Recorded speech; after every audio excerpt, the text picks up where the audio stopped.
campainha tocou 3 vezes seguidas. Eu estava na cozinha, com as mãos sujas de massa de pão, e por um segundo considerei não atender. Eduardo tinha as chaves. Se era ele, por que não entrava? Limpei as mãos no avental e fui até a porta. Quando abri, ele estava ali, parado no corredor do prédio em Goiânia, com aquele sorriso largo que costumava usar quando queria alguma coisa. Segurava um buquê de rosas vermelhas, o mesmo tipo que me deu no nosso primeiro encontro, 14 anos atrás. Surpresa! Ele entrou sem esperar convite, beijou minha testa e colocou as flores nos meus braços como quem entrega um troféu. Meu peito apertou, não de felicidade, de alívio. Porque nos últimos dias Eduardo tinha sido outra pessoa, frio, distante, irritado com qualquer coisa. Na terça-feira passada, ele explodiu porque o jantar estava sem sal, mesmo tendo comido 3 pratos. Na quinta, gritou comigo porque deixei uma luz acesa na sala. Ontem, passou o dia inteiro sem falar comigo, trancado no escritório, e quando perguntei se estava tudo bem, ele respondeu com um olhar que me fez recuar. Mas agora ele estava sorrindo, e eu, idiota que era, senti esperança. Pensei em você o dia todo, ele disse, afastando uma mecha do meu rosto com delicadeza. Desculpa se andei estressado esses dias. Trabalho pesado, sabe como é. Eu sei. Minha voz saiu baixa, quase submissa. Como sempre. Ele me puxou para um abraço. Senti o cheiro do perfume caro que ele usava, aquele que eu mesma dei de presente no aniversário dele. Fechei os olhos e tentei acreditar que estava tudo bem, mas algo dentro de mim, pequeno e insistente, sussurrava que não estava. Meu nome é Josiane Guindani. Tenho 42 anos e durante 14 deles fui a esposa perfeita. A que não reclamava. A que entendia quando ele chegava tarde. A que perdoava as explosões de raiva porque ele estava cansado. A que abriu mão da própria carreira para acompanhá-lo nas transferências de cidade. Primeiro de Campinas para São Paulo, depois para Goiânia. Eduardo Guindani, meu marido, era gerente regional de uma empresa de logística. Viajava muito, ganhava bem, e gostava de lembrar disso sempre que possível. Josiane, quem paga as contas aqui sou eu, ele dizia quando eu sugeria qualquer coisa. Você cuida da casa, eu cuido do resto. No começo do casamento, aquilo não me incomodava. Eu tinha 28 anos quando nos casamos, trabalhava como assistente administrativa e achava romântico ter alguém que cuidasse de mim. Mas com o tempo, percebi que cuidar significava controlar. Eu não tinha acesso às contas bancárias dele. Não sabia quanto ele ganhava exatamente. Não participava das decisões financeiras da casa. Quando minha mãe faleceu, há 6 anos, deixou uma herança para mim. 280 mil. Eduardo sugeriu que usássemos o dinheiro para dar entrada num apartamento maior. Um investimento para nosso futuro, ele disse, segurando minhas mãos com aquele olhar sincero que eu sempre acreditei. Assinei os papéis sem questionar. O apartamento ficou no nome dele. É melhor assim, para questões tributárias, ele explicou. Confia em mim, amor. E eu confiei, porque era isso que esposas faziam, não era? Confiavam. Naquela noite, depois das flores, Eduardo estava especialmente atencioso. Perguntou sobre meu dia, riu das minhas histórias bobas sobre a vizinha do 302, até ajudou a lavar a louça, coisa que não fazia há meses. Quando fomos dormir, ele me abraçou por trás e sussurrou. Você é a melhor coisa que já me aconteceu. Deveria ter me sentido amada, mas tudo o que senti foi confusão, porque essas mudanças bruscas, da frieza ao afeto, da indiferença à atenção, tinham se tornado um padrão, um ciclo vicioso que eu não conseguia mais ignorar. Dias bons, dias ruins. Dias bons, dias ruins. E eu nunca sabia qual versão do Eduardo ia acordar ao meu lado. A primeira vez que senti que algo estava errado de verdade foi numa manhã de sábado, 3 meses atrás. Eduardo tinha saído cedo, dizendo que ia se encontrar com uns colegas de trabalho para jogar futebol. Normal. Ele sempre fazia isso aos sábados. Eu estava arrumando o guarda-roupa quando encontrei, no bolso de um paletó que ele raramente usava, um recibo de restaurante. Não era um restaurante qualquer. Era o Terraço Jardins, um dos mais caros de São Paulo. Valor: R$ 847. Data: uma terça-feira, 3 semanas atrás. Naquela terça-feira, Eduardo disse que tinha ficado até tarde, resolvendo problemas no depósito, e chegou em casa quase meia-noite, dizendo que tinha comido um sanduíche na rua. Segurei o papel entre os dedos, sentindo o coração disparar. Podia ser uma reunião de trabalho. Podia ser. Mas R$ 847 em jantar? E por que ele não mencionou? Guardei o recibo na gaveta da minha mesinha de cabeceira, escondido embaixo de um caderno velho. Não confrontei. Não falei nada. Apenas observei. E quanto mais eu observava, mais coisas estranhas apareciam. Mensagens apagadas no celular dele, ligações não atendidas que ele rejeitava na minha frente. Noites em que chegava em casa com cheiro de perfume feminino, um perfume que não era meu. Despesas no cartão de crédito que não faziam sentido, joalheria, floricultura, hotéis em cidades onde ele não tinha reuniões. Cada descoberta era uma facada silenciosa. E cada vez que eu pensava em perguntar, em confrontar, ele mudava de novo. Voltava a ser carinhoso, atencioso. Me fazia sentir especial. E eu, covarde, aceitava. Porque era mais fácil acreditar na mentira do que encarar a verdade. Uma noite, deitada ao lado dele enquanto Eduardo dormia, olhei para o teto do nosso quarto e me fiz uma pergunta que nunca tinha ousado fazer. Quando foi que eu deixei de ser eu mesma? Não consegui responder, porque a verdade era que tinha acontecido tão devagar, tão sutilmente, que eu nem percebi. Primeiro foi a carreira. Você não precisa trabalhar, amor. Eu ganho o suficiente para nós dois. Depois foram as amizades. Aquela sua amiga é tóxica. Não vejo por que você ainda fala com ela. Depois foi minha opinião. Josiane, você não entende dessas coisas. Deixa que eu resolvo. E por último, foi minha voz. Aprendi a ficar calada, a não questionar, a aceitar. Virei uma sombra dentro da minha própria vida. Até que numa terça-feira chuvosa de abril, tudo mudou. Eu estava organizando as roupas de Eduardo para levar à lavanderia. Ele tinha viajado para Campo Grande e voltaria apenas no dia seguinte. A casa estava silenciosa e a chuva batia forte nas janelas.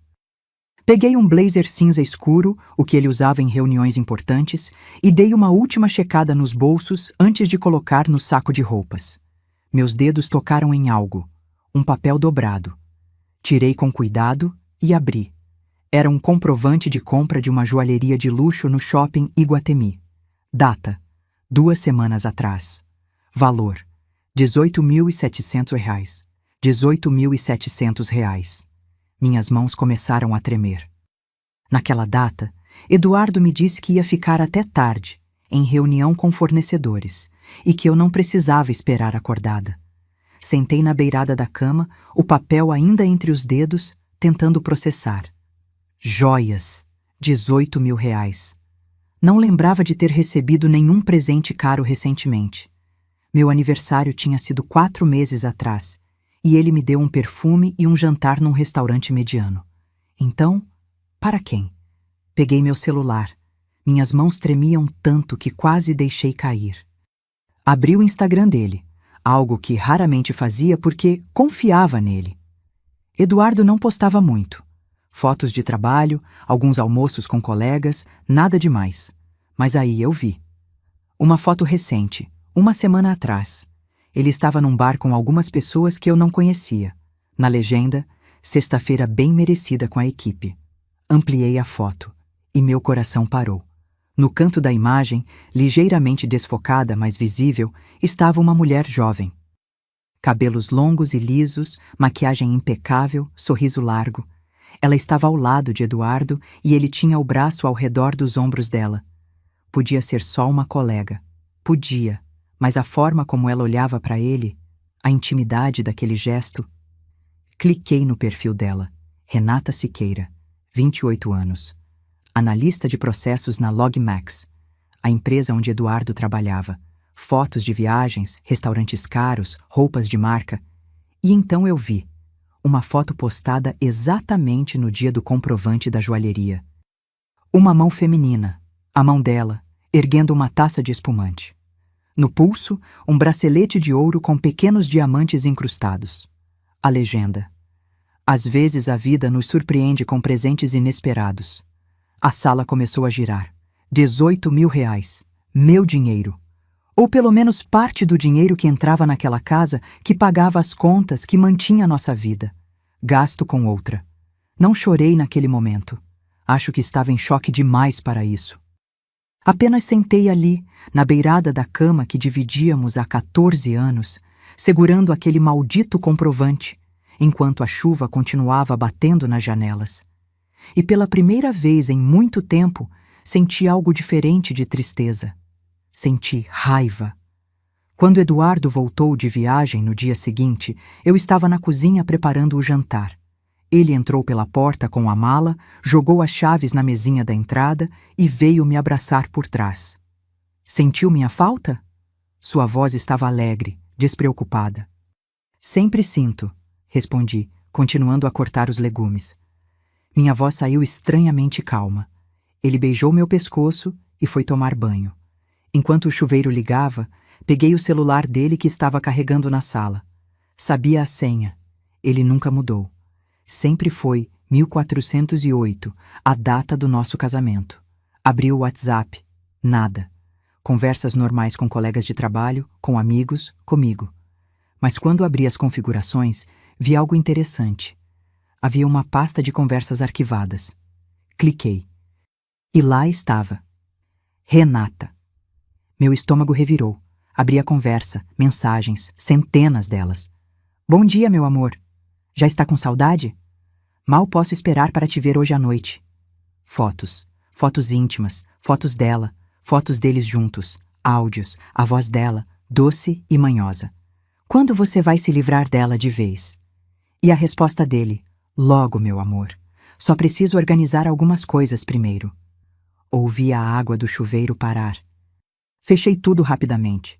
Coloquei o celular de volta no lugar e voltei para a cozinha, as mãos tremendo tanto que quase deixei cair a faca. Jantamos em silêncio relativo. Ele falou sobre a viagem, sobre reuniões, sobre clientes chatos. Eu assenti, sorri nos momentos certos, fiz as perguntas que uma esposa interessada faria. Por dentro, eu estava despedaçando. Naquela noite, deitada ao lado dele enquanto Eduardo dormia tranquilamente, porque claro que ele dormia tranquilo, afinal, eu era apenas a idiota que não sabia de nada, tomei uma decisão. Não ia confrontá-lo. Não ainda.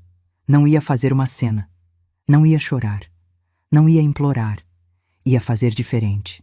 Ia ser estratégica. Porque se havia uma coisa que aprendi nesses anos todos cuidando da casa, organizando finanças que ele achava que eu não entendia, foi a prestar atenção aos detalhes. E agora, finalmente, ia usar isso a meu favor. Nos dias seguintes, virei 2 pessoas. Na frente de Eduardo, continuei sendo a Josiane de sempre, a esposa dedicada, a que sorria, a que fazia suas refeições favoritas, a que não questionava quando ele dizia que ia trabalhar até tarde. Mas quando ele saía de casa, eu me transformava em outra. Transformei o pequeno escritório que tínhamos, aquele que Eduardo usava às vezes e que estava sempre trancado, no meu centro de operações. Achei a chave escondida na gaveta da cômoda dele. Típico. Achava que eu nunca procuraria. Dentro, descobri coisas que me fizeram questionar se realmente conhecia o homem com quem dividi minha vida por tanto tempo. Extratos bancários de uma conta que eu não sabia que existia. Comprovantes de transferências para sites de apostas online. Recibos de hotéis, restaurantes, viagens que ele fez sozinho a trabalho. E documentos, muitos documentos. Peguei meu celular e comecei a fotografar. Tudo. Cada papel, cada recibo, cada extrato. Criei uma pasta no Google Drive, bem escondida, com senha. Backup das receitas da vovó. Um nome que Eduardo nunca se interessaria em abrir. Mas não era só isso. Comecei a rastrear os padrões dele. Os horários que saía. Quando dizia que ia para um lugar, mas os comprovantes mostravam outro, as ligações que recebia e rejeitava. Fiz planilhas, sim, planilhas, organizadas por data, valor, local, porque Eduardo sempre subestimou minha capacidade. Sempre disse que eu não entendia dessas coisas, que números não eram meu forte. Mas a verdade? Eu era quem organizava as contas da casa há anos, quem fazia os cálculos quando o dinheiro apertava, quem lembrava de cada vencimento, de cada compromisso financeiro. Só que ele nunca prestou atenção nisso. Para ele, eu era só a esposa. 3 semanas depois da descoberta, numa quinta-feira à tarde, estava terminando de escanear uns documentos quando meu celular tocou. Era Márcia, minha melhor amiga desde a época da faculdade. Josi, você está bem? A voz dela soou preocupada. Estou. Por quê? Silêncio do outro lado. Depois, eu vi. Meu coração disparou. Viu o quê? Eduardo, hoje de manhã, no shopping Flamboyant. Ele estava com uma mulher. Fechei os olhos. Claro que estava. Josi, eles estavam de mãos dadas. Entraram numa joalheria juntos. Joalheria, de novo. Márcia, Minha voz falhou. Você já sabia, não é? Já. Ouvi ela respirar fundo do outro lado. O que você vai fazer? Olhei para as pilhas de documentos organizados na minha frente, para as planilhas abertas no computador, para todas as provas que tinha coletado com calma e método. Vou acabar com ele. Pela primeira vez em semanas, sorri. Não era um sorriso feliz. Era um sorriso de quem finalmente entendeu o jogo e estava pronta para jogar. Se você está assistindo essa história agora, deixa um comentário dizendo que horas são aí na sua cidade. Ah, e se você ainda não é inscrito no canal, se inscreve agora. Aperta aquele sininho para não perder nenhuma história nova. Essas histórias de superação estão aqui todos os dias para você.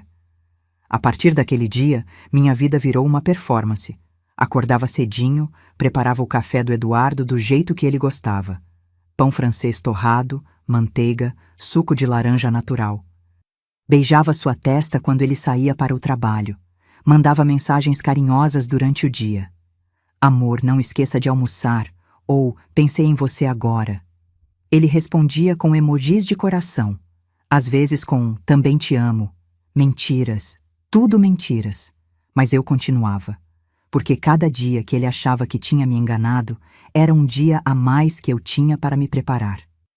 À noite, quando Eduardo dormia, sempre profundamente, roncando baixo, sem uma preocupação no mundo, eu me levantava com cuidado e ia para o escritório. Ali, à luz do abajur, eu montava meu caso. Descobri que o apartamento onde morávamos tinha sido comprado quase inteiramente com o dinheiro da minha herança. Eduardo tinha dado apenas 15% de entrada do próprio bolso. O resto? Meu. Mas o imóvel estava registrado apenas no nome dele. Descobri que as parcelas do financiamento saíam de uma conta conjunta. Conta que era alimentada majoritariamente por transferências minhas, de uma pequena renda que eu recebia de um imóvel que minha mãe tinha me deixado e que eu alugava. Eduardo nunca tocou nesse assunto. Ele simplesmente usava. E descobri mais. Nos últimos 2 anos, Eduardo tinha feito transferências regulares para sites de apostas esportivas. No total, quase 95 mil. 95 mil reais. Jogados fora. Enquanto eu cortava cupons de desconto no supermercado e reutilizava saquinhos de pão para economizar. Mas a pior descoberta veio numa madrugada de segunda-feira. Estava vasculhando os e-mails dele. Sim, também tinha acesso a isso. Ele usava a mesma senha para tudo, quando encontrei uma troca de mensagens com um contador particular. O assunto era planejamento de separação de bens. Abri com as mãos tremendo. A conversa era de 3 meses atrás. Eduardo perguntava sobre como proteger seus ativos em caso de divórcio. O contador respondia com estratégias: transferir bens para terceiros, declarar dívidas fictícias, esconder rendas. E a última mensagem de Eduardo dizia: perfeito. Vou começar a implementar isso aos poucos. Ela não vai nem perceber. Li aquilo 3 vezes. Ele estava planejando me deixar. e estava se preparando para garantir que eu não ficasse com nada. 3 meses. 3 meses ele vinha orquestrando isso. E eu, idiota, achando que estava descobrindo a traição. Mas era pior. Muito pior. Era traição financeira, emocional, legal. Ele não queria apenas a Renata. Ele queria me destruir no processo. Imprimi tudo. Cada e-mail. Cada mensagem.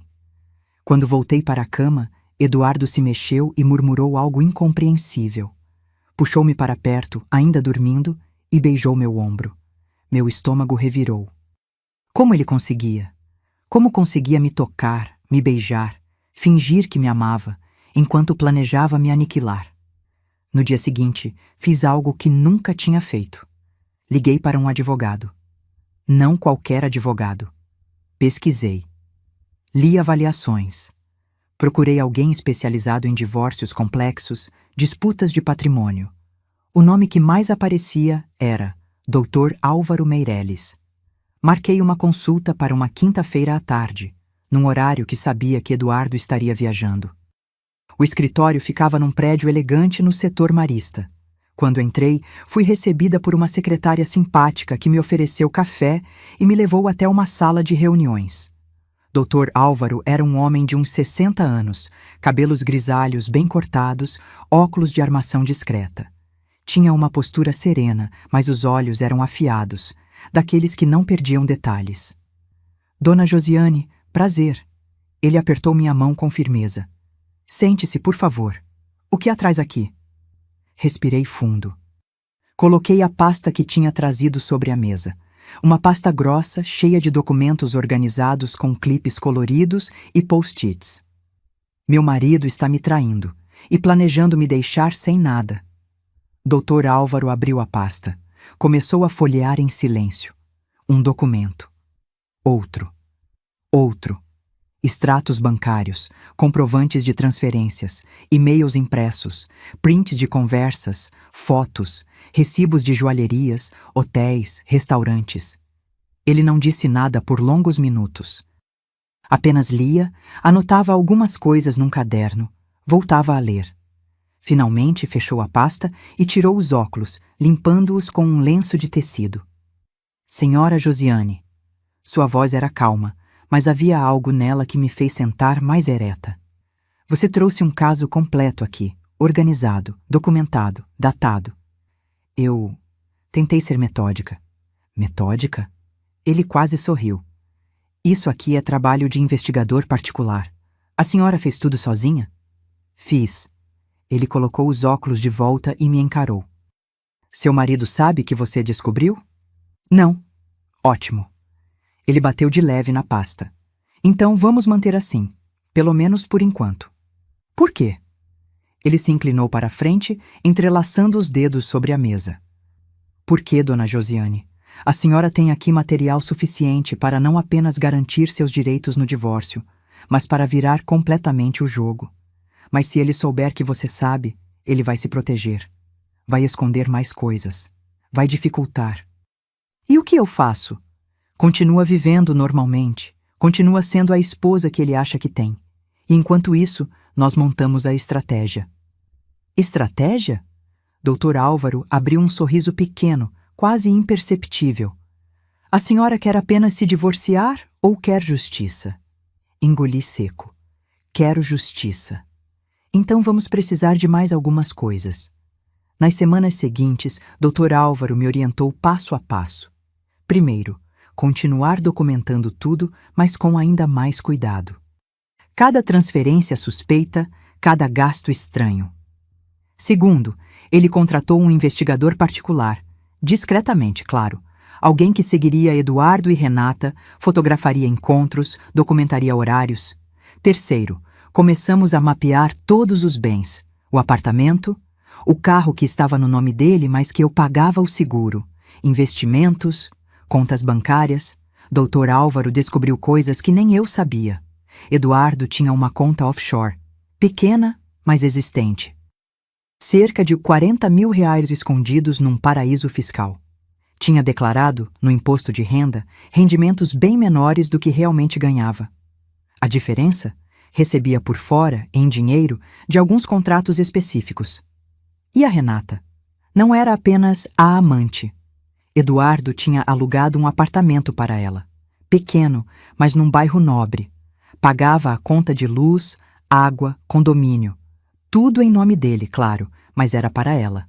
Estava sustentando uma segunda vida, com nosso dinheiro. Ele está cometendo vários crimes aqui, Dr. Álvaro me disse numa de nossas reuniões. Sonegação fiscal, ocultação de patrimônio, desvio de recursos do matrimônio e, dependendo de como interpretarmos, até estelionato. Estelionato? Ele te fez assinar documentos sobre o apartamento dizendo que era investimento conjunto, mas colocou tudo no nome dele. Usou seu dinheiro sabendo que pretendia te deixar. Isso pode ser caracterizado como fraude.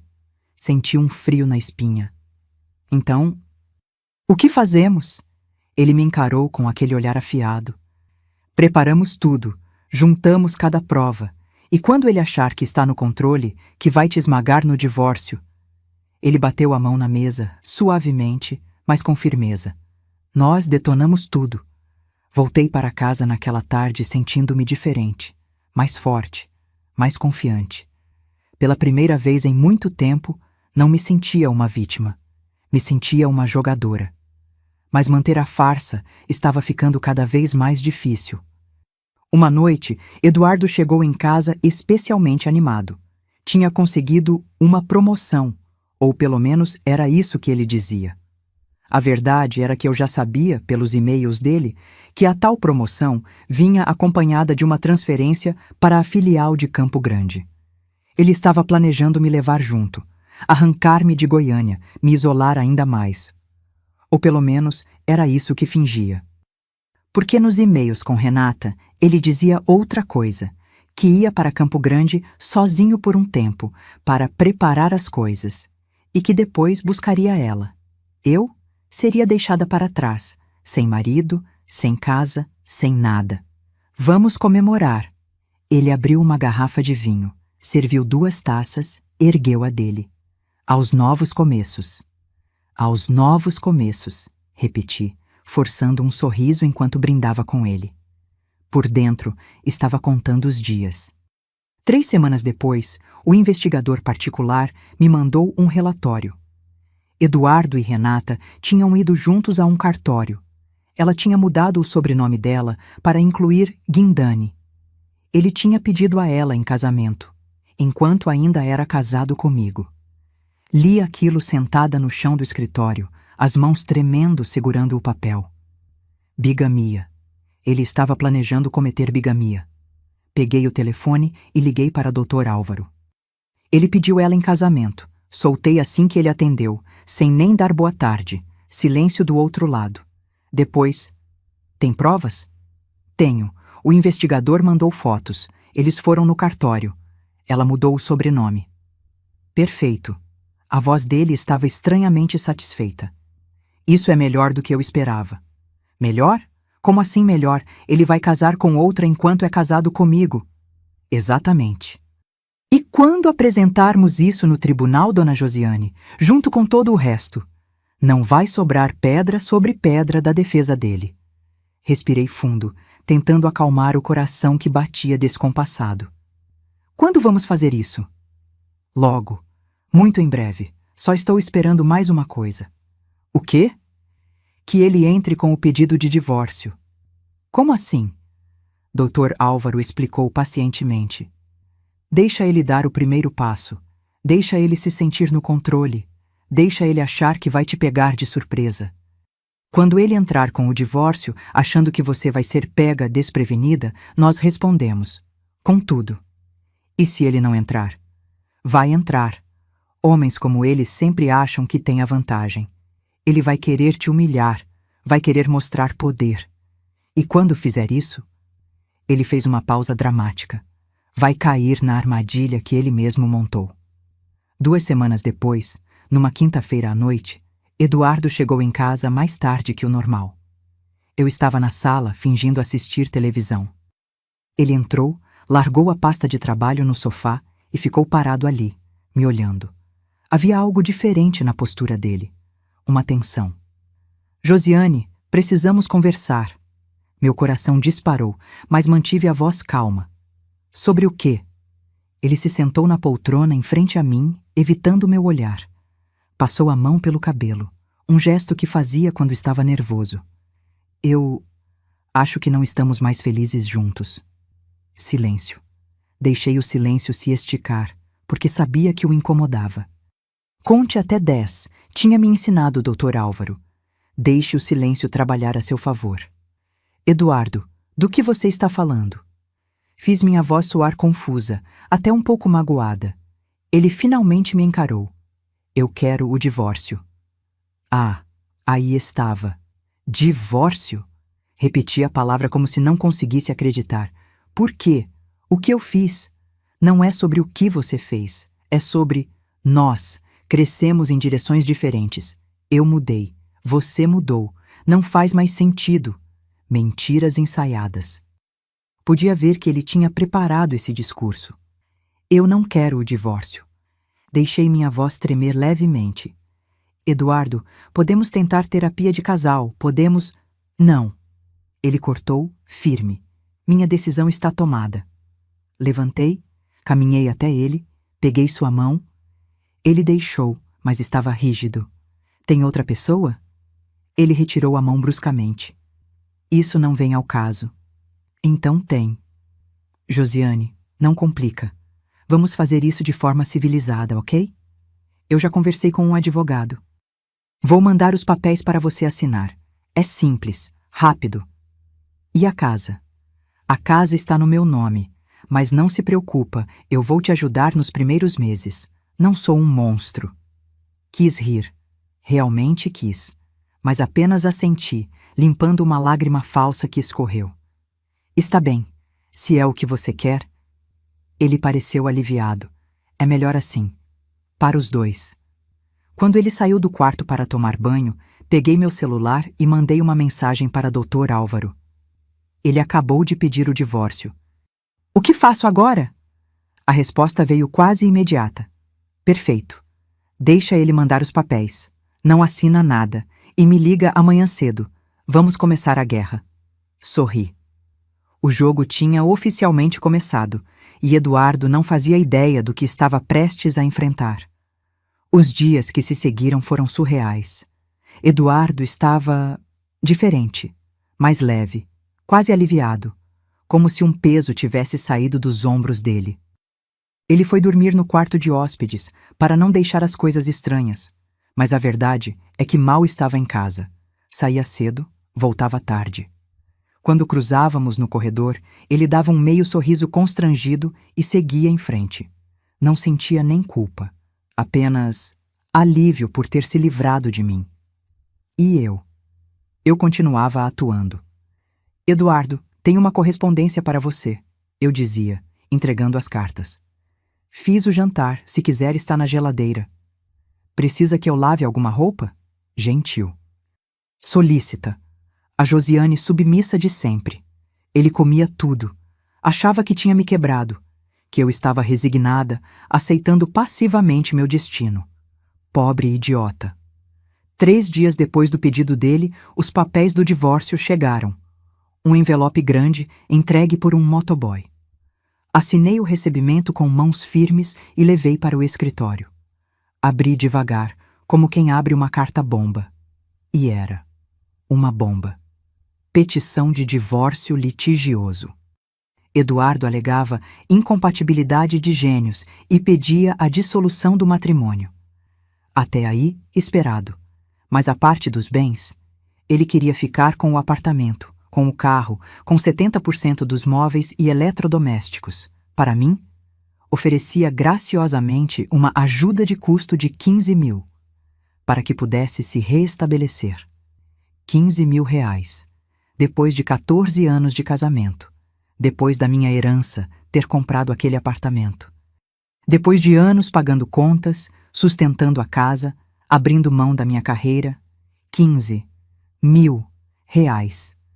Li aquilo 3 vezes, só para ter certeza de que não estava delirando. E então, pela primeira vez em semanas, ri. Ri alto, sozinha naquele escritório, segurando aqueles papéis ridículos, porque Eduardo realmente achava que ia conseguir. Liguei para Dr. Álvaro na mesma hora. Chegaram os papéis, anunciei. E? Ele quer me dar 15 mil reais e ficar com tudo. Silêncio do outro lado. E então, Dr. Álvaro também riu. Uma risada curta, seca. Esses homens nunca aprendem. Acham que basta oferecer migalhas e a mulher vai aceitar calada. O que eu faço? Nada. Por enquanto, absolutamente nada. Deixa o prazo correr. Deixa ele achar que você está processando, talvez até chorando. Enquanto isso, eu vou preparar nossa resposta. Que tipo de resposta? A que vai acabar com ele. Nos 15 dias seguintes, Dr. Álvaro trabalhou como um general preparando um ataque. Primeiro, contratou um contador forense para analisar todas as movimentações financeiras de Eduardo. Cada transferência, cada gasto, cada entrada e saída de dinheiro. O contador descobriu mais de 200 mil reais em rendimentos não declarados nos últimos 3 anos. Dinheiro que Eduardo recebia por fora e que nunca entrou no imposto de renda. Descobriu também que Eduardo tinha transferido um segundo veículo, que era nosso, comprado durante o casamento, para o nome de um amigo por valor bem abaixo do mercado, tentando ocultar o bem. E tinha as apostas. Quase 95 mil reais jogados fora em sites de apostas esportivas. Segundo, Dr. Álvaro conseguiu acesso, legalmente, claro, através de intimações judiciais, aos extratos bancários da conta secreta de Eduardo e da conta conjunta que ele mantinha com a Renata. Sim, conta conjunta. Com a amante. Enquanto ainda era casado comigo. Terceiro, o investigador particular trouxe mais material. Fotos de Eduardo e Renata em viagens, em restaurantes caros, em hotéis. Sempre nos mesmos finais de semana que ele me dizia estar em reuniões ou visitando fornecedores. E por último, e talvez o mais importante, Dr. Álvaro descobriu que Eduardo tinha começado a transferir bens para o nome da mãe dele. Um carro, uma pequena casa de praia que tínhamos comprado há 5 anos. Até algumas ações que ele mantinha. Tudo para proteger caso o divórcio não saísse como ele queria. Isso aqui, dona Josiane, Dr. Álvaro me disse numa de nossas últimas reuniões antes da audiência, é fraude, é ocultação de patrimônio, é crime, e nós vamos usar isso. Mas e se ele negar? Se disser que são presentes para a mãe? Pode dizer o que quiser. Nós temos as datas das transferências, todas feitas depois que ele pediu o divórcio. Nenhum juiz vai acreditar que é coincidência. Respirei fundo. Quando vai ser a audiência? Daqui a 2 semanas, dia 15 de agosto, 10 horas da manhã. 2 semanas, 14 dias. Senti um frio na barriga. Medo? Talvez, mas também expectativa. Você acha que vamos ganhar? Dr. Álvaro tirou os óculos, limpou as lentes com calma e me encarou. Dona Josiane, eu não faço promessas que não posso cumprir. Mas posso te dizer uma coisa. Nós temos um caso sólido, muito sólido. Se você se manter firme, se não vacilar no depoimento, se contar tudo exatamente como aconteceu... Ele fez uma pausa. Não vai sobrar nada para ele. Voltei para casa naquela tarde com uma sensação estranha no peito. Era como estar à beira de um precipício. Assustador. Mas ao mesmo tempo, libertador. Uma semana antes da audiência, aconteceu algo que não esperava. Estava no supermercado, comprando algumas coisas, quando esbarrei nela. Renata. Ela estava no corredor de vinhos, analisando garrafas com aquela postura de quem tinha todo o tempo do mundo. Vestia um conjunto de calça e blusa de linho bege, joias discretas mais caras, bolsa de marca. Tudo pago com dinheiro que devia estar sustentando minha casa. Nossos olhos se encontraram. Houve um segundo de reconhecimento. Ela sabia quem eu era. Claro que sabia. E eu sabia quem ela era. Esperava que ela desviasse o olhar. Que fingisse não me ver. Que tivesse ao menos a decência de parecer envergonhada. Mas não. Ela sorriu. Um sorriso pequeno, arrogante, de quem tinha ganhado. E então, com toda a calma do mundo, pegou uma garrafa de vinho caro, colocou no carrinho e passou por mim. Quando passou, quase roçando meu ombro, ela sussurrou, baixinho, só para eu ouvir: "Você nunca foi suficiente para ele." E continuou andando. Fiquei parada ali, no meio do corredor, segurando minha cesta de compras, sentindo algo queimar dentro do peito. Raiva. Raiva pura, ardente. Ela tinha razão em uma coisa: eu nunca fui suficiente. Mas não da forma que ela pensava.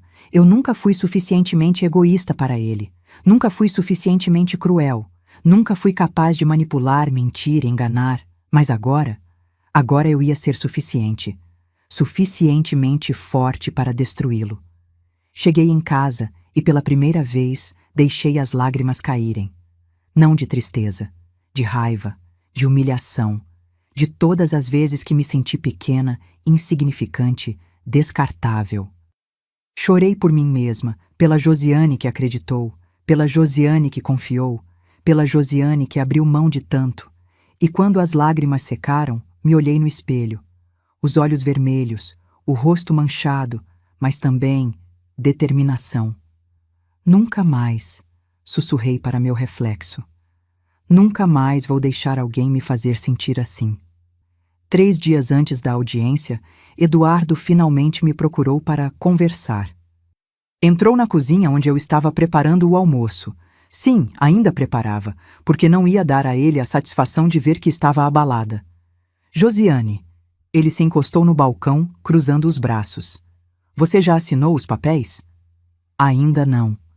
Ele suspirou, impaciente. Por que não? Eu te dei uma oferta justa. 15 mil é dinheiro suficiente para você alugar um apartamento pequeno e recomeçar. Desliguei o fogo, me virei para ele. Você acha mesmo que 15 mil é justo? Acho. Considerando que esse apartamento é meu, o carro é meu, e eu vou ter que recomeçar do zero também. Recomeçar do zero? Quase ri. Eduardo, você tem emprego, tem salário, tem outra pessoa te esperando. Eu tenho o quê? Você pode trabalhar, procurar um emprego. Eu tinha uma carreira, larguei para te seguir. 2 vezes. Ninguém mandou, foi escolha sua. Aquilo me atingiu como um tapa. Respirei fundo, contando até 10. Não podia perder a calma. Não agora. Está bem, Eduardo. Vou pensar sobre assinar. Ele pareceu surpreso. Esperava mais resistência. Sério? Sério? Só me dá mais alguns dias. É uma decisão grande. Claro, mas não demora muito, ok? Eu quero resolver isso logo. Tenho certeza que quer. Ele saiu da cozinha assobiando. E eu voltei para o fogão, segurando a colher de pau com tanta força que meus nós dos dedos ficaram brancos. Alguns dias. Era tudo que ele tinha. Alguns dias antes do mundo dele desabar.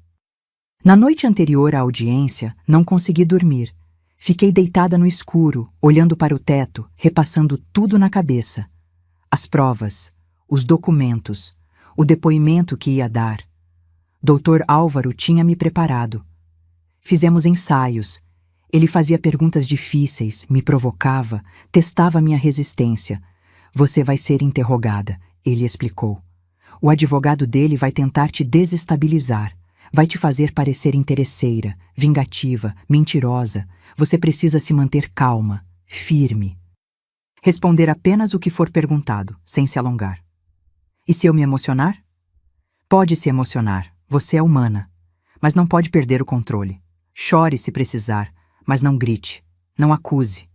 Apenas conte a verdade. A verdade. Minha verdade. 14 anos de manipulação, de mentiras, de ser feita de boba. Sim, eu ia contar tudo. Quando o primeiro raio de sol entrou pela janela, levantei. Tomei banho, lavei o cabelo, me arrumei com cuidado. Escolhi uma roupa simples, mas elegante. Calça social preta, camisa branca, blazer cinza, sem joias, apenas um par de brincos pequenos.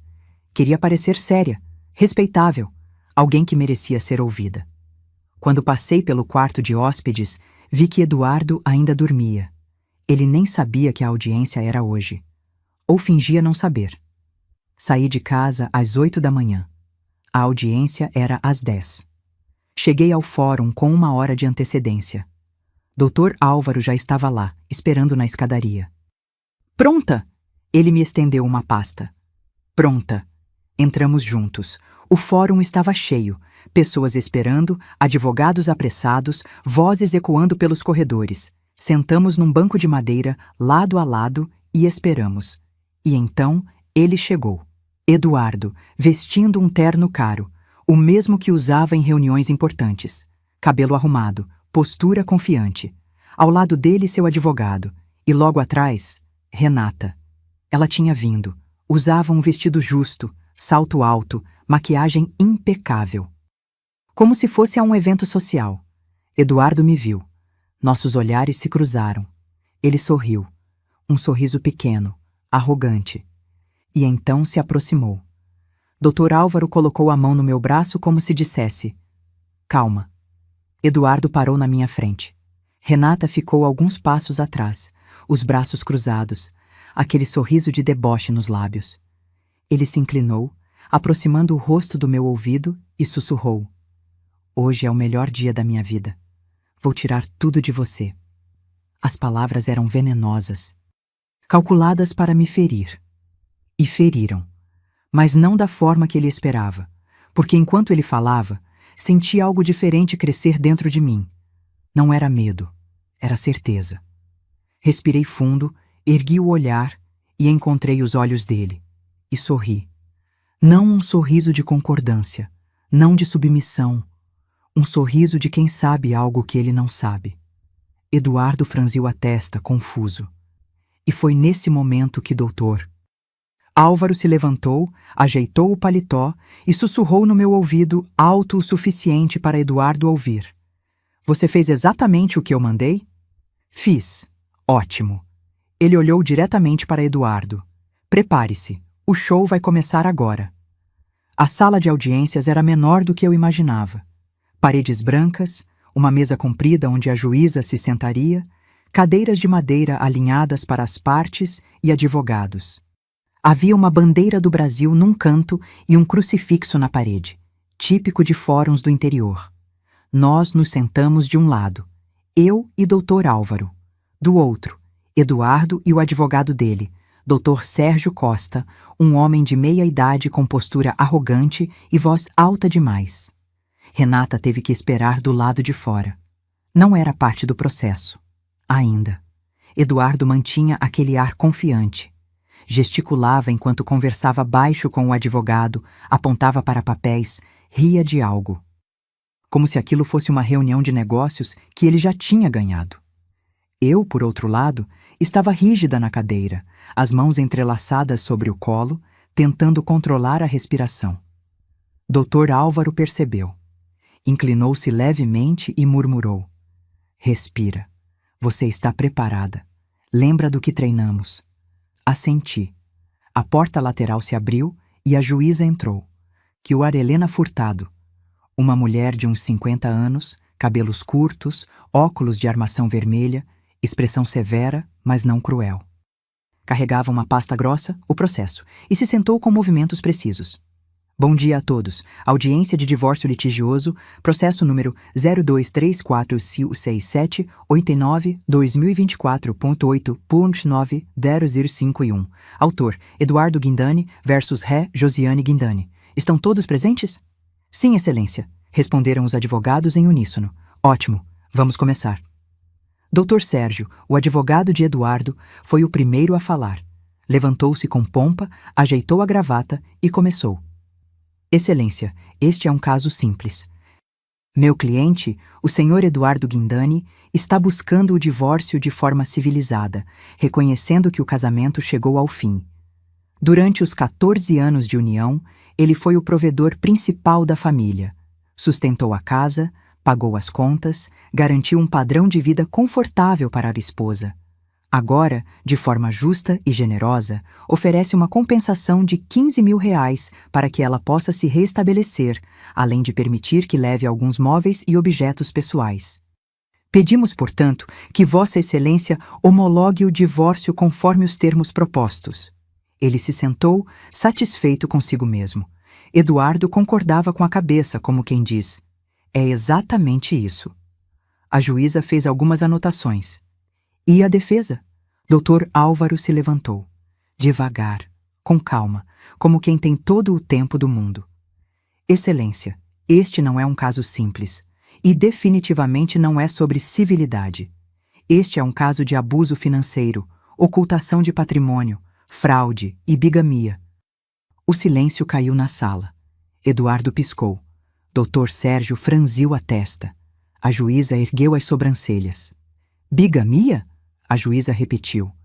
Bigamia, Excelência. Meu cliente, o senhor Eduardo Guindani, enquanto ainda legalmente casado com minha cliente, iniciou relacionamento extraconjugal com uma terceira pessoa, senhorita Renata Siqueira, e chegou a pedi-la em casamento, indo com ela a um cartório para dar início aos trâmites matrimoniais.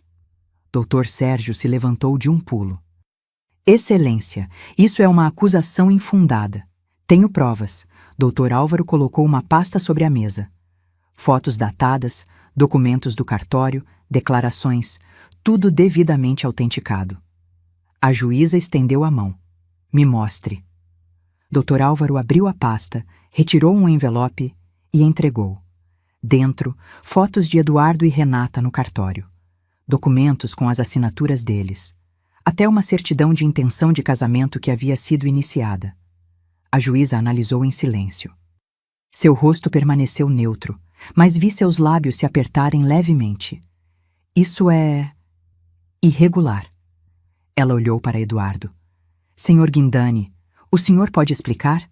Eduardo estava pálido. Abriu a boca. Fechou. Olhou para o advogado, desesperado. Dr. Sérgio tossiu. Excelência, meu cliente. Ele estava apenas explorando opções. Nada foi consumado. Não houve crime. Explorando opções. A juíza repetiu, com um tom que deixava claro o que achava disso. Enquanto casado? O casamento já estava acabado, Excelência. Era apenas uma formalidade. Uma formalidade que ainda existe legalmente, Dr. Sérgio. Prossiga, Dr. Álvaro. Dr. Álvaro assentiu. Além da tentativa de bigamia, Excelência, há a questão do patrimônio. O apartamento onde o casal reside foi comprado majoritariamente com dinheiro de herança da minha cliente, Sra. Josiane. Tenho aqui os comprovantes de transferência bancária no valor de R$240 mil, da conta dela para a conta de entrada do imóvel. Mais documentos foram entregues. O imóvel, no entanto, continuou o Dr. Álvaro, foi registrado apenas em nome do Sr. Eduardo. E agora, na petição de divórcio, ele alega ser o único proprietário. A juíza folheou os papéis. Sr. Eduardo, por que o imóvel está apenas em seu nome se a entrada foi paga pela sua esposa? Eduardo engoliu seco. Foi uma questão tributária. O contador sugeriu. Que contador? Silêncio. Dr. Álvaro aproveitou. Excelência, não houve orientação de contador. Foi uma decisão unilateral do Sr. Eduardo para garantir que, em caso de separação, ele retivesse o bem. Isso é mentira. Eduardo bateu a mão na mesa, se levantando. Eu nunca... Sente-se, Sr. Eduardo. A voz da juíza era firme, cortante. Ele obedeceu imediatamente. Além disso, Dr. Álvaro prosseguiu implacável. O senhor... Eduardo vem realizando, nos últimos meses, transferências de bens para terceiros. Um automóvel foi transferido para o nome de sua mãe. Uma casa de praia, também adquirida durante o casamento, foi transferida para o nome de um irmão. Tudo isso após manifestar a intenção de divorciar-se, numa clara tentativa de ocultar patrimônio. Mais documentos. Mais provas. A pilha de papéis na frente da juíza crescia. E tem mais, Excelência. O Sr. Eduardo mantém rendimentos não declarados. Nos últimos 3 anos, recebeu aproximadamente 200 mil lares em pagamentos por fora, não registrados no imposto de renda. Tenho aqui extratos bancários de depósitos em espécie, transferências de contas de empresas para contas pessoais dele que não constam em declarações oficiais. Dr. Sérgio estava vermelho. Excelência, esses documentos foram obtidos de forma ilegal. Foram obtidos via intimação judicial, Dr. Sérgio. Tudo dentro da lei. Dr. Álvaro nem olhou para ele. Manteve o foco na juíza. Além disso, o Sr. Eduardo gastou, nos últimos 2 anos, aproximadamente R$ 95.000 em sites de apostas online. Dinheiro que era da família. Dinheiro que deveria estar sendo usado para o sustento do lar. A juíza tirou os óculos, limpou as lentes, colocou de volta. Sr. Eduardo, apostas? Eduardo estava suando. Era um hobby, nada sério. R$ 95.000 não parece nada sério, senhor. Ela fez uma pausa. E quanto aos gastos com a amante? Dr. Álvaro sorriu levemente. Ah, sim. O Sr. Eduardo alugou um apartamento para a senhorita Renata Siqueira. Paga o aluguel, o condomínio, as contas. Nos últimos 8 meses, gastou aproximadamente R$ 47.000 mantendo essa segunda residência. Tenho os comprovantes aqui. Mais papéis. A pilha continuava crescendo. A juíza olhou para Eduardo com uma expressão que mesclava descrença e desaprovação. Senhor Eduardo, o senhor tem noção da gravidade do que está sendo apresentado aqui? Ele abriu a boca, mas não saiu som. Doutor. Sérgio tentou intervir. Excelência, tudo isso pode ser explicado? Então explique. A juíza cruzou os braços. Silêncio constrangedor. Dr. Sérgio olhou para Eduardo, esperando que ele dissesse alguma coisa. Qualquer coisa. Mas Eduardo estava em choque, completamente paralisado. A juíza suspirou. Vou ouvir a senhora Josiane agora. Ela me olhou diretamente. Senhora, pode se levantar e se aproximar, por favor? Minhas pernas tremeram quando me levantei. Doutor. Álvaro tocou levemente meu braço, num gesto de apoio. Caminhei até a frente, fiquei de pé diante da juíza. Ela me examinou por um longo momento. Não com julgamento, mas com curiosidade, como quem tenta entender uma pessoa. Senhora Josiane, a senhora estava ciente de todas essas movimentações financeiras do seu marido? Não, Excelência, não de todas. Eu só descobri nos últimos meses, quando comecei a investigar, porque sentia que algo estava errado. E o que a fez investigar? Respirei fundo. Mudanças no comportamento dele, chegar tarde, mentiras sobre onde estava, despesas estranhas e... Um dia encontrei um recibo de uma joalheria, um bracelete de R$ 18.000 que eu nunca recebi. E aí a senhora começou a procurar mais? Sim. Sozinha? Sim, Excelência. Organizei tudo sozinha. Extratos, comprovantes, datas, fiz planilhas, documentei tudo. A juíza quase sorriu. Quase. A senhora trabalhava durante o casamento? No início, sim. Eu era assistente administrativa. Mas parei quando nos mudamos de cidade pela primeira vez, porque o Eduardo conseguiu uma promoção. E depois nunca mais voltei. Ele dizia que não precisava, que ganhava o suficiente. E a senhora tinha acesso às finanças da família? Parcialmente. Eu cuidava das contas da casa, água, luz, supermercado. Mas as contas bancárias dele, os investimentos, os salários, nunca tive acesso. Por quê? Engoli seco. Porque ele dizia que eu não entendia dessas coisas, que era melhor deixar com ele. A juíza anotou algo. Senhora Josiane, durante esses 14 anos, a senhora contribuiu financeiramente para a família? Sim, eu tinha uma renda de um imóvel que minha mãe me deixou e que eu alugo. O dinheiro ia para a conta conjunta e ajudava nas despesas. Além disso, a herança que recebi quando minha mãe faleceu, R$ 280.000, foi usada quase inteiramente para comprar o apartamento onde moramos. E mesmo assim, o apartamento foi registrado apenas no nome dele? Sim. Por quê? Porque ele disse que era melhor assim, que confiasse nele, e eu confiei. Senti minha voz falhar na última palavra. As lágrimas começaram a subir, queimando meus olhos. A juíza me olhou com algo que parecia compaixão.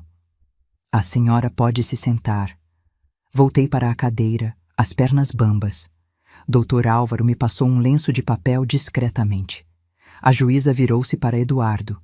Senhor Eduardo, levante-se. Ele obedeceu, pálido.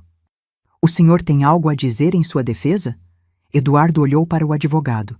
Dr. Sérgio fez um gesto vago, tipo, tenta alguma coisa. Excelência, eu admito que cometi erros, mas eu amei minha esposa. As coisas mudaram. Eu mudei.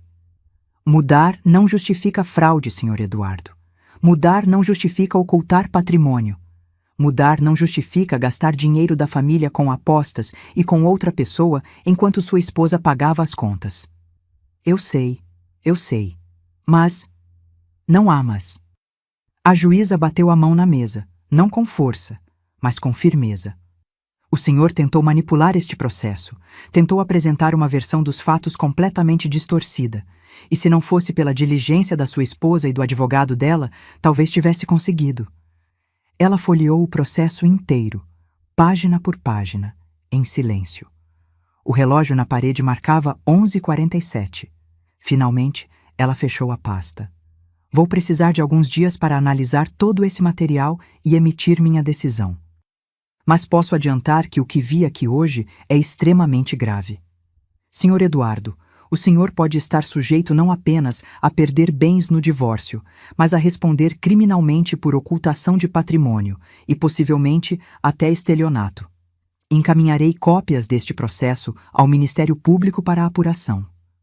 Eduardo ficou lívido. A audiência está suspensa. Retornaremos em 15 dias para a sentença.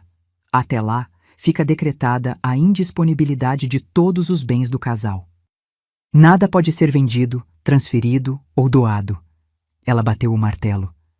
Encerrada a sessão. Quando saímos da sala, Renata estava esperando no corredor, ansiosa. E então? Ela correu até Eduardo. Ganhamos?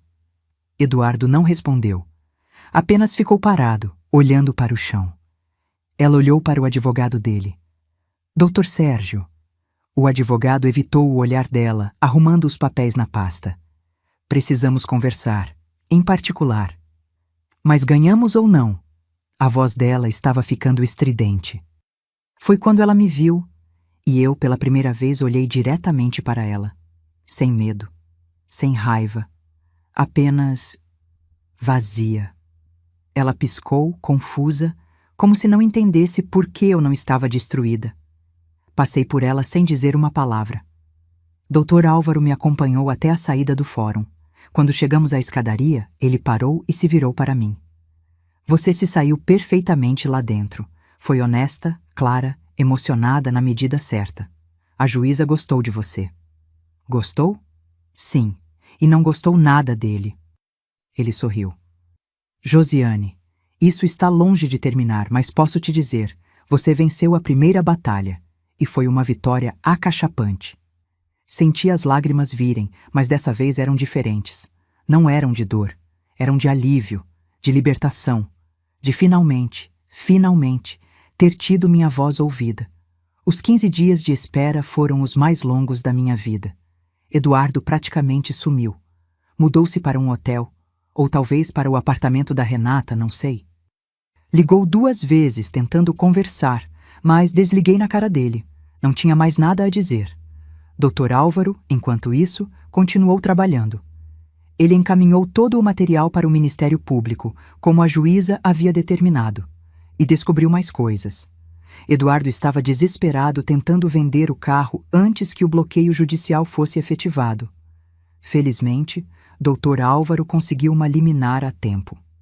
Ele também tentou sacar dinheiro de uma conta que pensava que eu não sabia que existia. Bloqueada também.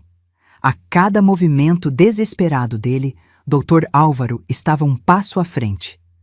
Ele está entrando em pânico, me disse numa de nossas conversas por telefone. E quando homens assim entram em pânico, cometem erros, e ele está cometendo muitos. Renata também sumiu das redes sociais, apagou todas as fotos com Eduardo, mudou a bio do Instagram.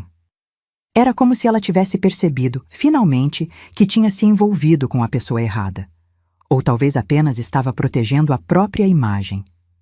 Tanto faz. Na véspera da sentença, não consegui dormir de novo. Fiquei na sala, as luzes apagadas, olhando pela janela para a cidade iluminada lá fora. Goiânia à noite é bonita, tranquila, tão diferente do caos que minha vida tinha sido nos últimos meses. Pensei em tudo o que tinha acontecido, em como cheguei até ali. A Josiane de 6 meses atrás jamais imaginaria estar nessa posição. Ela teria aceitado os 15 mil reais, teria assinado os papéis, teria seguido em frente, calada, destruída, mas educada. Mas eu não era mais aquela Josiane. Tinha me transformado em alguém que lutava, que não aceitava migalhas, que sabia seu valor. E, sinceramente, gostava mais dessa versão de mim. O dia da sentença amanheceu nublado. Cheguei ao fórum às 9h30. Doutor. Álvaro já estava lá, como sempre, pontual e preparado. Pronta? Ele me cumprimentou com um aperto de mão firme. Pronta. Eduardo chegou 15 minutos depois, sozinho, sem Renata dessa vez. Ele estava diferente, mais magro, olheiras profundas. A arrogância tinha sumido, substituída por uma tensão visível nos ombros caídos. Nossos olhares se cruzaram por um breve segundo no corredor. Não senti nada, nem raiva, nem tristeza, nem amor, apenas indiferença. Entramos na mesma sala de 2 semanas atrás. A juíza chegou pontualmente às 10. Bom dia, vamos direto ao ponto. Ela abriu a pasta, ajeitou os óculos e começou a ler. Após análise detalhada de todos os documentos apresentados, dos depoimentos e das provas trazidas pelas partes, decido o seguinte. Meu coração disparou.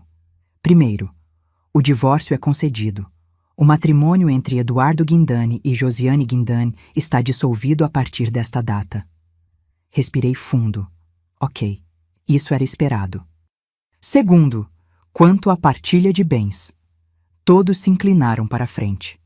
O apartamento localizado na Rua das Acácias, comprado majoritariamente com recursos da senhora Josiane, fica integralmente para ela. O senhor Eduardo terá 30 dias para desocupar o imóvel. Eduardo fechou os olhos.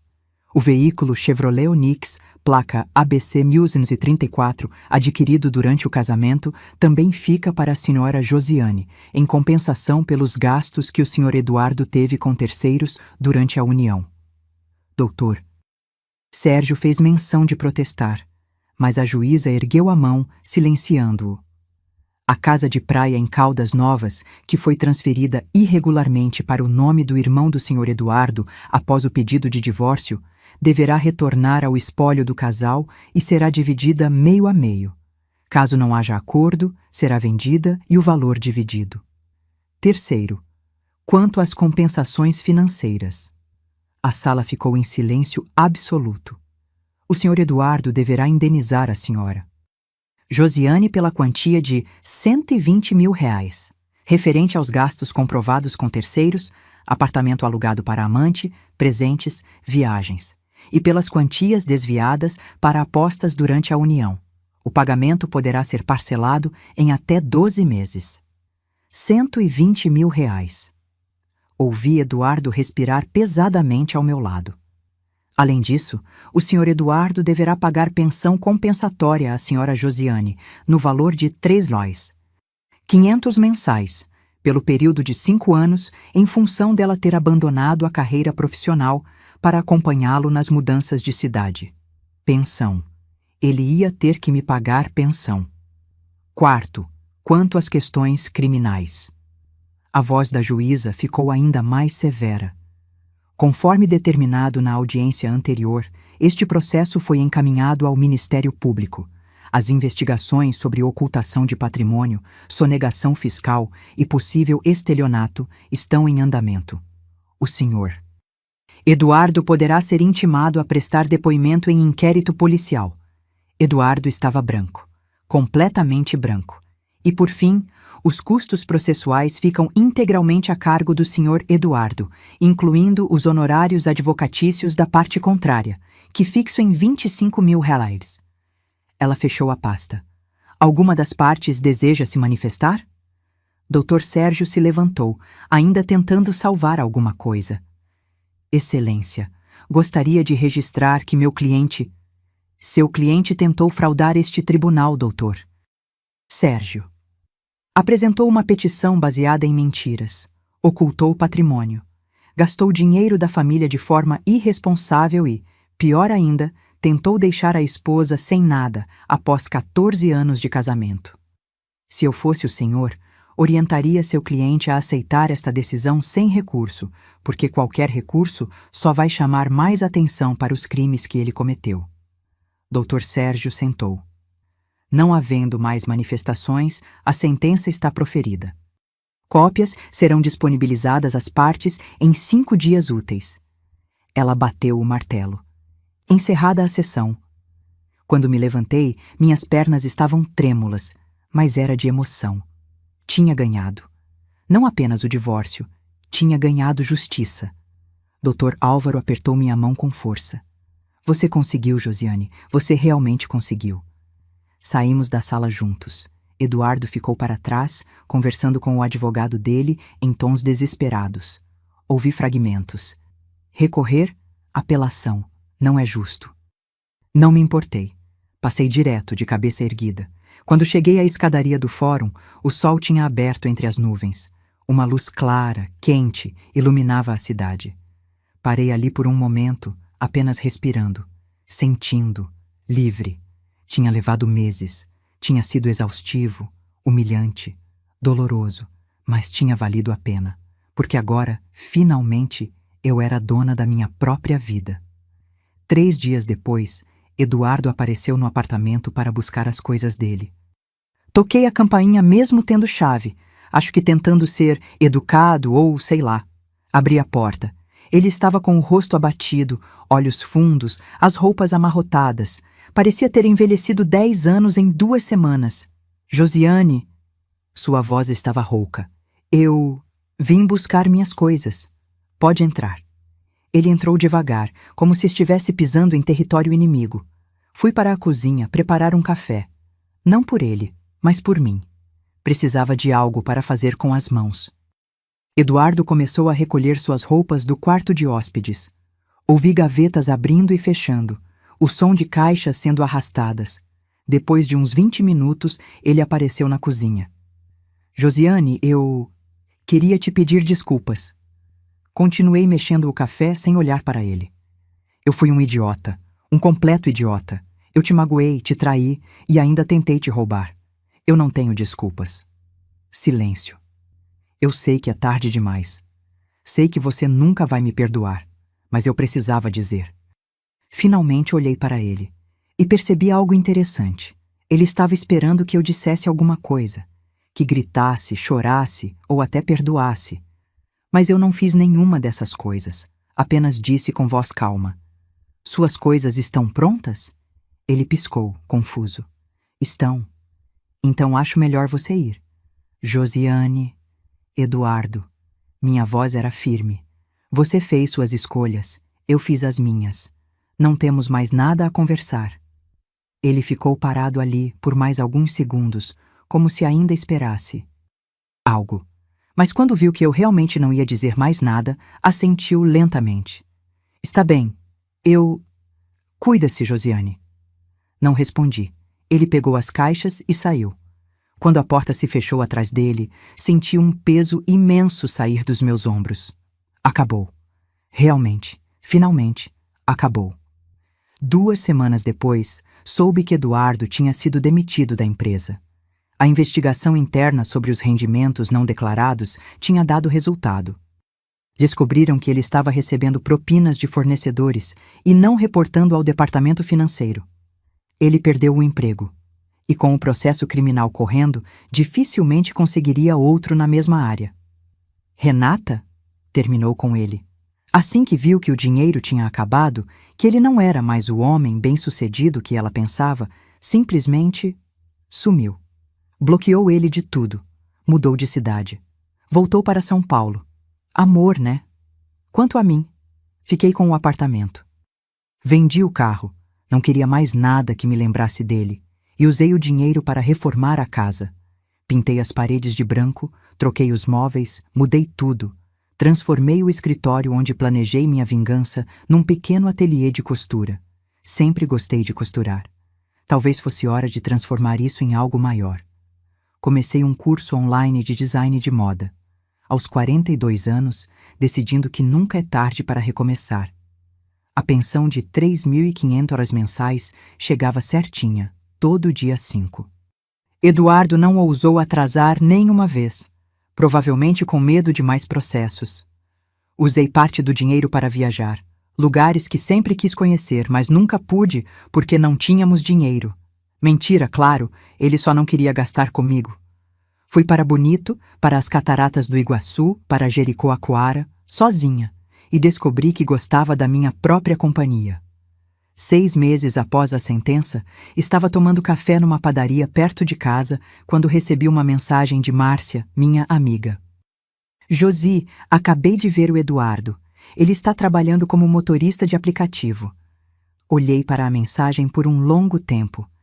Parte de mim, uma parte muito, muito pequena, sentiu pena. Mas a maior parte lembrou de todas as vezes que ele me humilhou. Todas as vezes que me fez sentir pequena. Todas as mentiras. Respondi: espero que ele aprenda alguma coisa com isso. E apaguei a conversa, porque não queria mais dar espaço na minha vida para Eduardo Guindani, nem para raiva, nem para rancor, nem para pena. Só queria paz. E finalmente, tinha encontrado. 1 ano depois do divórcio, minha vida tinha se transformado em algo que eu nunca imaginei. O ateliê de costura se tornou real. Comecei fazendo concertos para vizinhas, depois roupas sob medida, e agora tinha um pequeno negócio online vendendo peças autorais. Nada muito grande, mas era meu. Completamente meu. Acordava quando queria. Trabalhava no meu ritmo. Tomava decisões sem pedir permissão a ninguém. E sabe de uma coisa? Era libertador. Fiz novos amigos. Entrei para um grupo de mulheres empreendedoras. Voltei a frequentar a igreja aos domingos, não por obrigação, mas porque genuinamente sentia falta. Reencontrei partes de mim que tinha esquecido que existiam. A Josiane que ria alto, que dançava sozinha na cozinha, que assistia a filmes bobos e chorava sem vergonha, que experimentava receitas novas sem medo de errar. O apartamento tinha se tornado realmente meu lar. Cada canto tinha minha marca. Plantas nas janelas, almofadas coloridas que eu mesma costurei, fotos de viagens nas paredes. E nenhuma, absolutamente nenhuma foto de Eduardo. Tinha apagado 14 anos da decoração com a mesma facilidade que ele tentou me apagar da vida dele. Justo. Numa tarde de quinta-feira, estava no supermercado quando a vi. Renata. Ela estava no caixa, pagando compras. Usava roupas simples. Nada das marcas caras de antes. O cabelo estava preso num rabo de cavalo simples. Sem maquiagem pesada. Parecia comum. Nossos olhares se cruzaram. Ela desviou imediatamente, pegou as sacolas com pressa e saiu quase correndo. Não senti raiva. Não senti satisfação. Senti nada. Ela era apenas mais uma pessoa. Uma estranha que cruzou meu caminho e saiu dele. Irrelevante. Dr. Álvaro virou um amigo. De vez em quando tomávamos café juntos e ele me contava casos absurdos de divórcios que lidava. Sempre terminava dizendo: mas nenhum foi tão satisfatório quanto o seu. Eu ria. Por quê? Porque você fez a lição de casa. Você não veio até mim chorando e esperando que eu resolvesse tudo.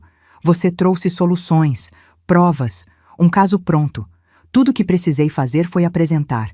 Você se salvou sozinha, Josiane. Eu só facilitei o processo. Obrigada por acreditar em mim. Eu não acreditei em você. Você acreditou em você mesma. Isso que fez a diferença. E ele estava certo. No fundo, tudo começou no momento em que decidi que merecia mais. Que não ia aceitar migalhas. Que não ia ser descartada como se não tivesse valor. Eduardo tentou me tirar tudo. Minha casa, minha dignidade, meu futuro. mas a única coisa que realmente conseguiu tirar foi a venda dos meus olhos. E por isso, de uma forma estranha, até agradeço. Porque me forçou a acordar, a lutar, a me tornar forte. Hoje, quando olho no espelho, vejo alguém diferente.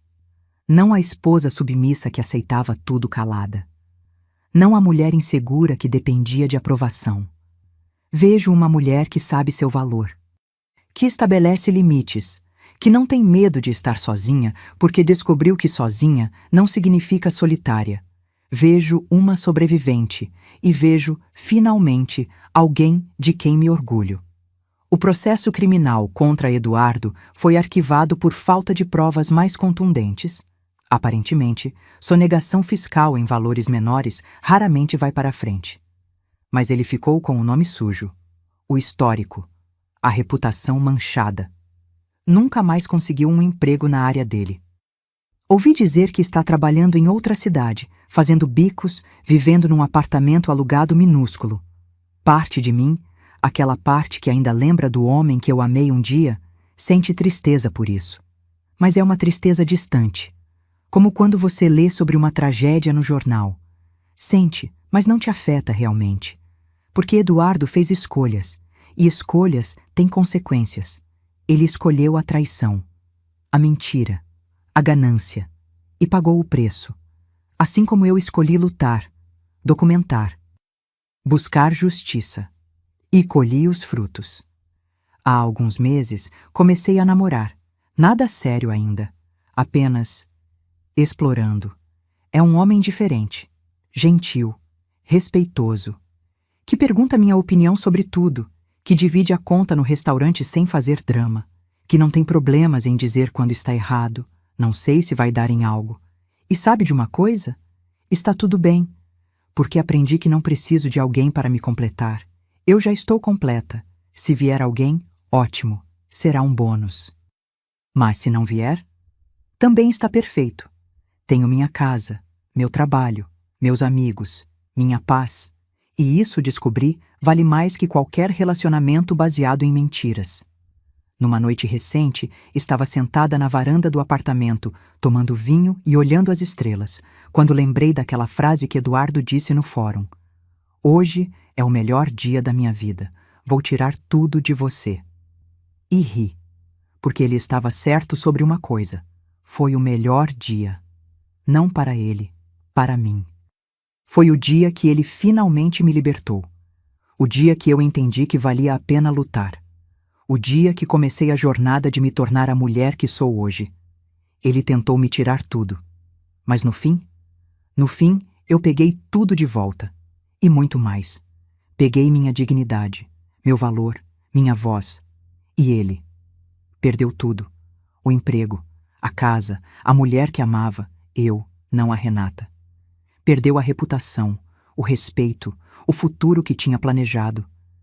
E, mais importante, perdeu a oportunidade de ter uma parceira de verdade ao seu lado.